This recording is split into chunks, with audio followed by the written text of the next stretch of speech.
In today's video, I'm going to teach you how to export video from CapCut PC to gallery. If you've finished editing your project and you're ready to save it onto your computer so you can upload, share, or move it anywhere you want, this process is very simple.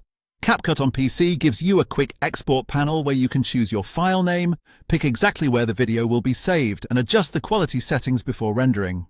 I'll walk you through it clearly so you can get a clean final video without confusion.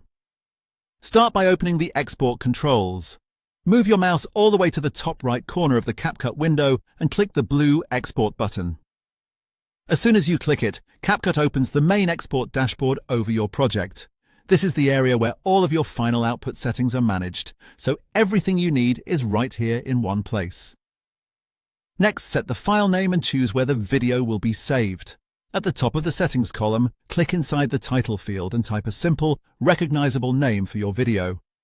This makes it much easier to find later, especially if you export multiple versions of the same project. Right below that, look for the Export to field. On the right side, click the folder icon. This opens the location selector, where you can choose the exact destination on your computer. For example, you might save it to your Videos folder, your desktop, or another local gallery-style folder that's easy for you to access. Picking the right folder now helps you avoid having to search for the file after the export is finished.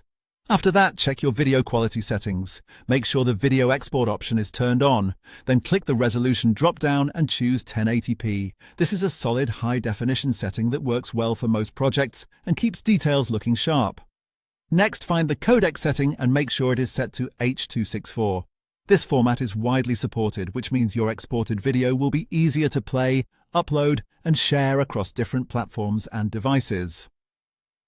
Once everything looks good, move to the bottom area of the export panel and click the blue Export button. CapCut will then render your timeline into a single video file and save it to the folder you selected. And that's it.